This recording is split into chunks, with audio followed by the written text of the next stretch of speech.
Nakakarma di umano ang mga fans ng Knicks sa Game 1 dahil sa ginawa nila sa isang fan ng Pacers na pinagbabato nila nung nakaraan. Halos nasa regulation pa lang, sumisigaw na yung mga fans ng Knicks sa labas ng arena na sinisigaw nilang Knicks in 4. Ililista na eh.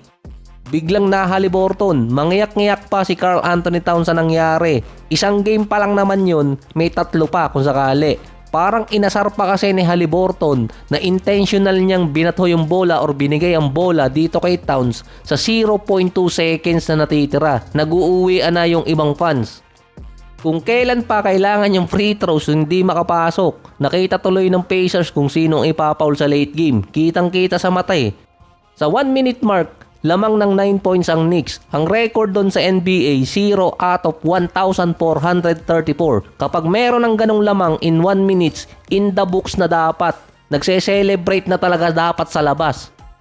Si Aaron Nesmith talaga yung yumari sa Knicks. 11 points in 1 minute. Si Haliburton yung nagpatabla ng game. Buti nga malaki yung paa, nakatapak pa sa linya. Sa 1 minute din na yun, naka 4 points ang Knicks. May total na 20 points si Naismith sa loob ng 5 minutes. Nag-umpisa yung run ng Pacers sa 3 minutes mark. Lamang pa noon ng 14 points ang New York.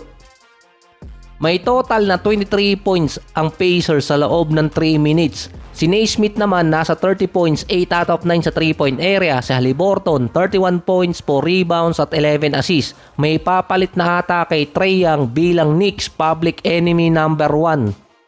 Ba't kasi pinasok pa ni Haliburton eh? Magaling talaga mamasok si Haliburton kapag masikip. 4 ba naman chicks laging kasama eh. Hindi na uulitin di umano ni Haliburton ang choke celebration dahil baka sabihin nangongopya lang siya at baka matitum.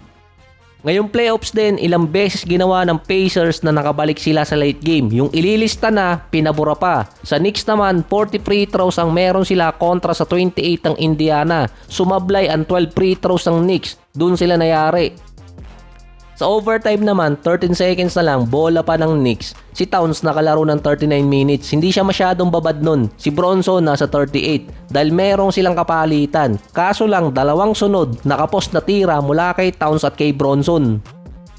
Biglang nang hina yung tuhod eh, hindi na umabot yung tira. Ang babad talaga dun sa Knicks si Bridges, Anunoby at Josh Hart. Sila yung 3 player na halos walang kapalitan sa bench nila. Kung meron man, saglit lang. Sa Indiana kasi merong pamalit sa starting unit nila at talagang pinapagod yung mga player sa lineup ng kalaban nilang team. Nanawagan din si Charles Barkley kay Commissioner na tanggalin ang ban sa tatay ni Haliburton. Pinagbawalan kasi na manood ng game sa home court ng Pacers dahil sa nangyari ng first round series versus Milwaukee Bucks. Dahil din yun sa insidenteng nangyari sa kanila ni Giannis. Dahil nakuha ng Pacers ang game 1 na steal nila ang home court advantage. Kapag bumalik sa Indiana sa game 3 at game 4 kahit maitabla ng New York yung series sa 1-1, meron kasing 4-1 record ang Indiana sa home court nila. Ang Knicks naman may record na 3-3 record sa kanilang home court. Pero sila ay merong 4-1 record kapag road games ngayong playoffs. So hindi pa rin nakakasigurado doon ang Pacers kahit home court nila dahil sa Knicks. Sila din yung 2 team na kontrapelo dahil sila yung nagkaroon ng comeback sa mga series na meron sila. Tabla din ang road game record nila nung regular season. Sila din yung team na merong mababang win rate record kapag road games. Ang Knicks hindi naman matatag na kinakapos yung bandera tulad ng Cavaliers at ni Donovan dahil sila yung napapagod. 40 minutes per game ba naman yung laruin, talagang umay. Si Bronson unstoppable force pa rin sa Knicks at hindi rin babaguhin ni Coach Tom Thibodeau yung rotation niya.